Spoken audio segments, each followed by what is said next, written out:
So guys, जैसा कि हमने स्वॉर्ड मॉडल के लास्ट एपिसोड में देखा कि अब ताओ वेंचेंग के साथ ही उससे नफरत करने लगे थे। उन्हें उसकी सच्चाई के बारे में पता चल गया था कि ये कैसा बंदा है, इसीलिए उनमें से कोई भी उसका साथ नहीं देना चाहता था। उन तीनों ही भाइयों का ये प्लान था कि वो इस कंपटीशन को किसी भी हाल में जीतेंगे। अगर कोई भी उनके रास्ते में आता है तो वो उसको खत्म भी कर देंगे। इसीलिए जब मॉर्निंग उनके रास्ते में आती है तो वो उससे पहले हटने को कहते हैं, लेकिन मॉर्निंग उन लोगों से कहाँ डरने वाली थी। तो शैनफेई मॉर्निंग से कहता है कि अगर तुम नहीं हटना चाहते तो इसका मतलब ये है कि तुम खुद ही अपनी कब्र को खोद रही हो। अब इसमें मैं कुछ नहीं कर सकता अगर तुम्हें कुछ भी हो जाता है। मॉर्निंग कहती है कि चलो बातें बहुत हो गई, अब कुछ काम भी कर लिया जाए। बाइजिन इस बारे में सोच रहा था कि अभी तो केवल इनकी छोटी मोटी बातें ही चल रही हैं। हालांकि यहाँ पर मॉर्निंग का काफी ज्यादा खून भी बह रहा था, लेकिन फिर भी वो उनसे हार मानने का नाम ही नहीं ले रही। बाइजिन खुद भी ये सोचकर काफी ज्यादा हैरान था, क्योंकि ये कोई छोटी मोटी इंजरी नहीं थी जिससे कि तुरंत ही रिकवर किया जा सके। ये काफी गहरा घाव था जिससे कि मॉर्निंग को ब्लीडिंग तक हो रही थी। मॉर्निंग कहती है कि भले ही मुझे कुछ भी हो जाए, मुझे अब इससे कोई भी फर्क नहीं पड़ता कि मेरी बॉडी का क्या होगा, क्योंकि अब तुम तीनों को केवल मैं ही संभालूंगी। इसीलिए वो अपने दोनों ही हाथों में अपनी पावर्स को एक्टिवेट कर लेती है, क्योंकि उसे पता था कि ये तीनों ही काफी बड़े वाले धोखेबाज हैं, जो बिना चेतावनी के ही हमला कर सकते हैं। लेकिन शैनफेई को भी उसकी बातों पर हंसी आ रही थी। वो कहता है कि क्यों तुम अपनी मौत को दावत दे रही हो, तुम हमारे सामने खुद को स्ट्रॉन्ग दिखा रही हो। और अभी वैसे तुम्हें एक राज के बारे में नहीं पता कि लेताओं ने जिस स्वॉर्ड से तुम्हारे ऊपर हमला किया था वो कोई सिंपल या नॉर्मल स्वॉर्ड नहीं थी, वो एक पॉइजनस स्वॉर्ड थी जिसे हमने पहले से ही प्लान करके रखा हुआ था। इसीलिए अब तुम चाहो तो अपनी पहले जान बचा लो। ये एक ऐसा टॉक्सिन था जो कि पूरी तरीके से तुम्हें खत्म कर देगा। याद रखो कि इसमें कोई ज्यादा देर नहीं लगेगी और तुम्हारी पूरी बॉडी ही जहर से ग्रसित हो जाएगी। उसके बाद तो तुम्हें पता ही है कि क्या होगा,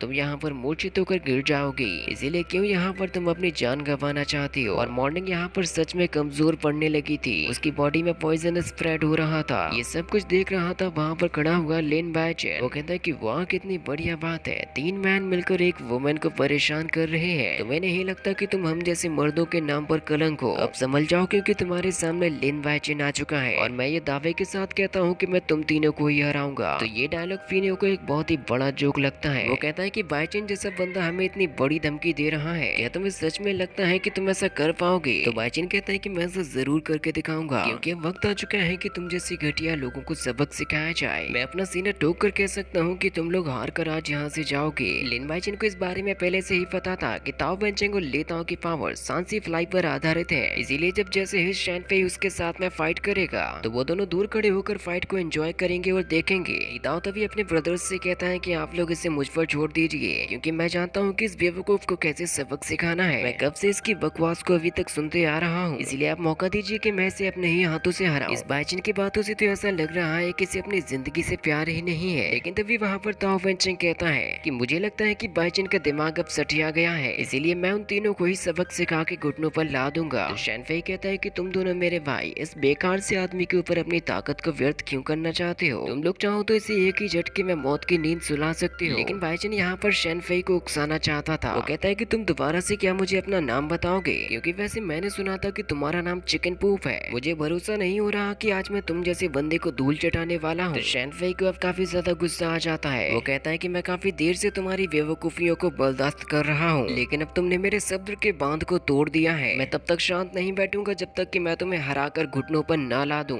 तभी वहाँ पर मॉर्निंग लिन बाइचेन से कहती है कि तुम बेवकूफी करने जा रहे हो, क्योंकि तुम अभी उसकी बराबरी के नहीं हो और ना ही तुम उसको अकेले हरा पाओगे। इसीलिए मैं कहती हूँ कि तुम दोनों यहाँ से चले जाओ। लिन बाइचेन कहता है कि चिंता मत करो, ऐसा कुछ भी नहीं होने वाला है। आज मैं वो करने वाला हूँ जो कि मैंने अभी तक नहीं किया। मैं अपने आप को तुम दोनों के ही सामने साबित करूंगा। जिसके बाद फिर वो शैनफेई के ऊपर हमला करने के लिए चला जाता है। शैनफेई भी यहाँ पर अपने सभी पावर्स को एक्टिवेट कर लेता है। लिन बाइचेन के अपने पावर्स को जागृत करने की वजह से वहाँ पर काफी ज्यादा घने बादल छा जाते हैं और काफी तेज बारिश भी होने लगती है। बाइचेन अपनी मल्टीपल स्वॉर्ड टेक्निक को यूज कर रहा था, लेकिन फिनियो को तो इससे ज्यादा कोई फर्क भी नहीं पड़ता, बल्कि वो तो आसानी के साथ में इसको क्रैक कर देता है। और अब वो दोनों ही एक दूसरे के सामने आ चुके थे। शैनफेई अब इस बारे में सोच रहा था कि जब लिन बाइचेन को ताओ वेंचेंग ने अपनी एक टेक्निक के अंदर फंसा दिया था, तब तो ये बहुत ज्यादा कमजोर हो गया था और उसको बहुत ज्यादा चोट भी आ गई थी। तो फिर इसने खुद को इतनी जल्दी रिकवर कैसे कर लिया। और उसे यहाँ पर लिन बाइचेन के हमले को रोकने के लिए अपनी पावर के 80% को यूज करना पड़ा था। इस हिसाब से अगर वो चाहे तो वो मुझे 2 ही झटकों में हरा देगा। और अब लिन बाइचुन यहाँ पर अपने काफी खतरनाक टेक्निक को यूज करता है, जिसका वार सीधा जा रहा था शान फेई की तरफ। इसकी आगे की स्टोरी आपको सेकंड पार्ट में देखने को मिलेगी, जो कि थोड़ी ही देर बाद हमारे चैनल पर आ जाएगा। फिर शायद आप भी क्या हो तो आप उसको तुरंत ही एंजॉय करें।